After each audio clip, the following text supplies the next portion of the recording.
Ladies and gentlemen, you are listening to Life Well Lived by Amabala Stephen. It's an engaging and enlightening talk show on life, relationships, and the business of life. Grab a cup of juice and just chill. Life Well Lived by Amabala Stephen. Live life. Live fully. Welcome, everybody, to this week's episode. We really appreciate you joining us. This podcast really shows us how we can all learn, live, and thrive off of each other. By sharing our knowledge through our conversations, we will impart some knowledge whilst learning ourselves how to progress even further. Here is your host.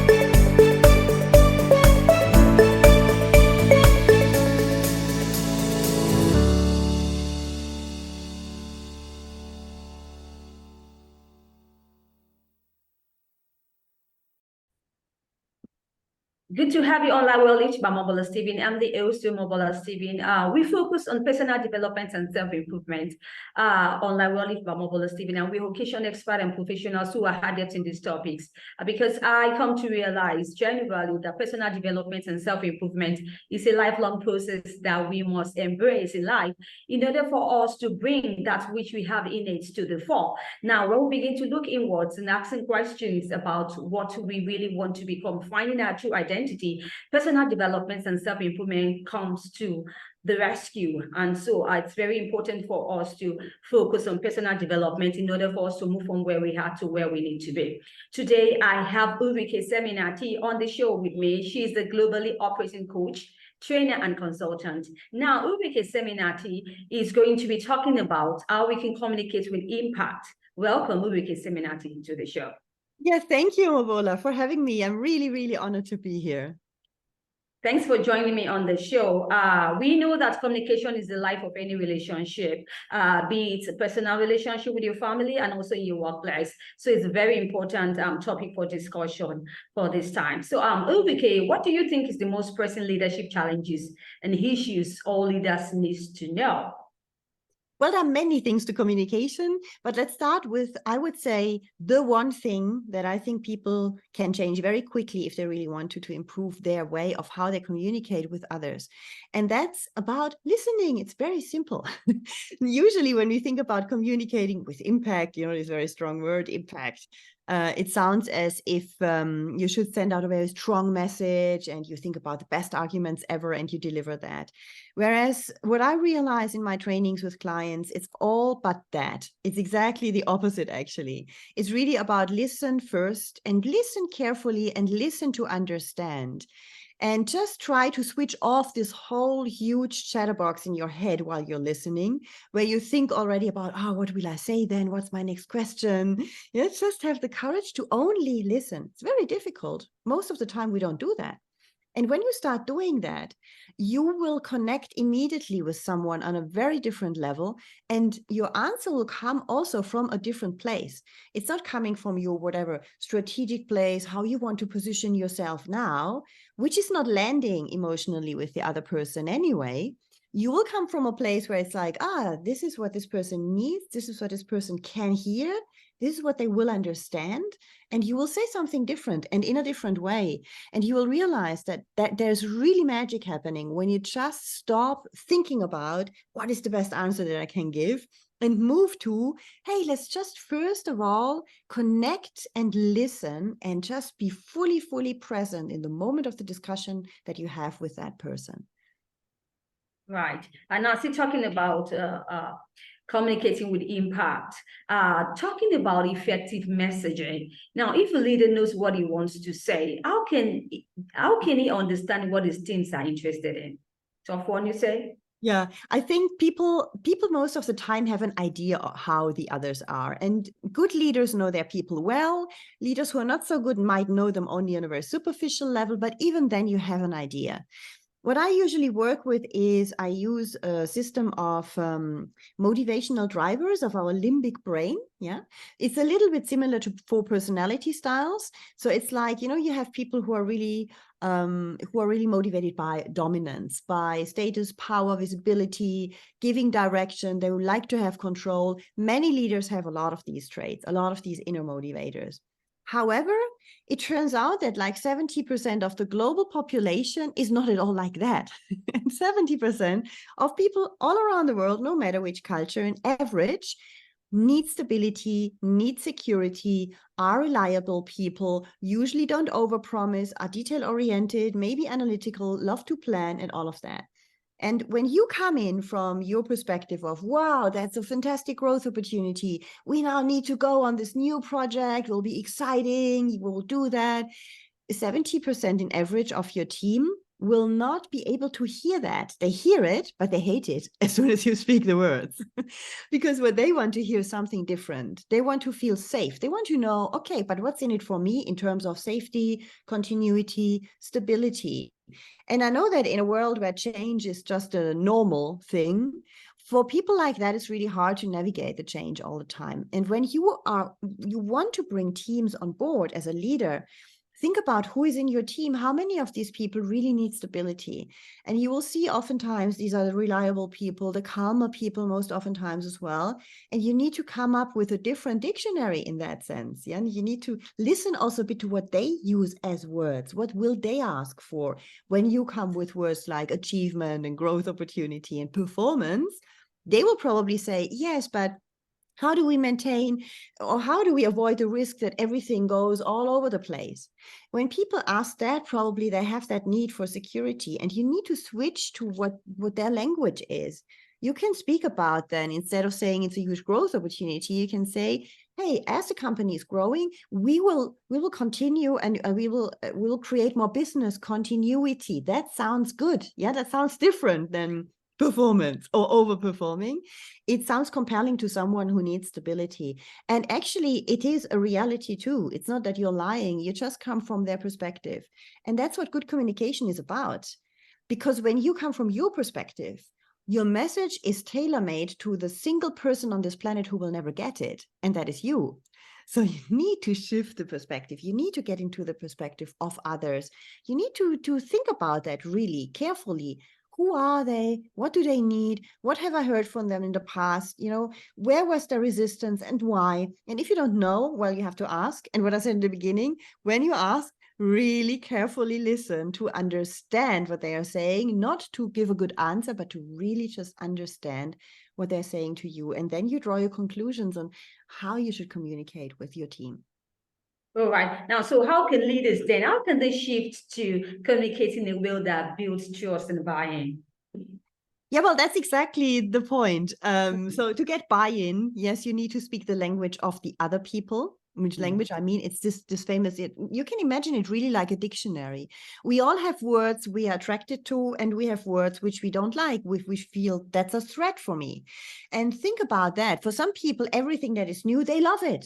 So there you can come with, oh, it's a great innovation, it's fantastic growth, we get into the unknown, we will discover new things. They will love that.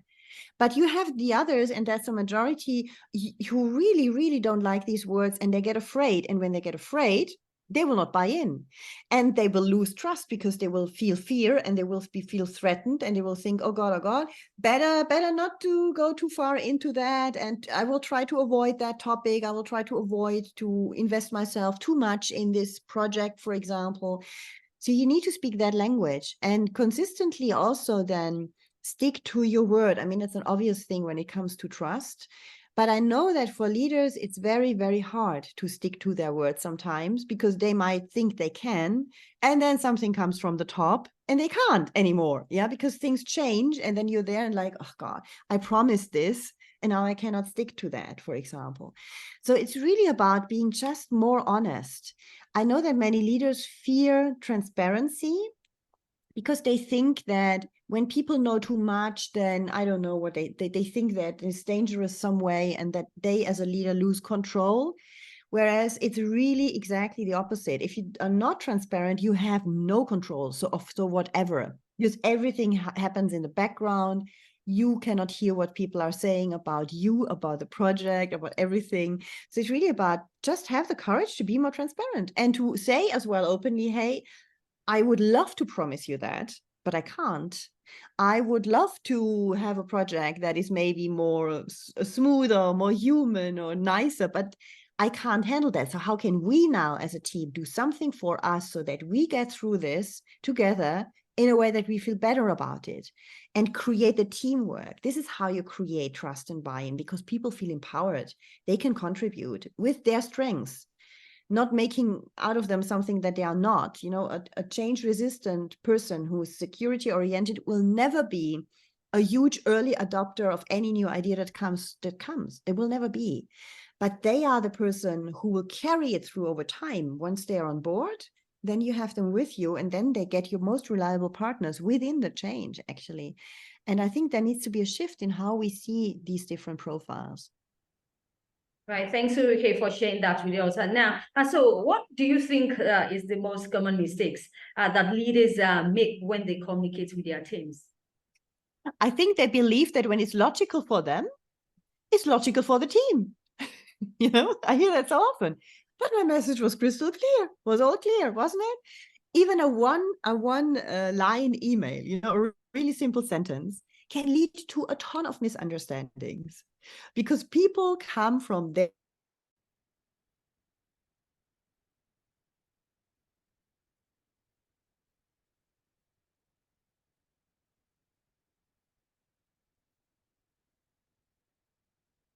they make a huge interpretation. And so that's the number one mistake, to just think when it's clear to me, it's clear to others. It never actually is. Everybody can understand the simplest message in at least 4 different ways. So think about first, how can this be seen from a profile that is totally opposite to you? How would such a person see it? And maybe you want to ask. I mean, that's the best thing to do. Go to the person who you think is most different from you and ask what they understand when you say, this is one sentence I want to say, or this is an email that I want to send. What do you understand? What do you read?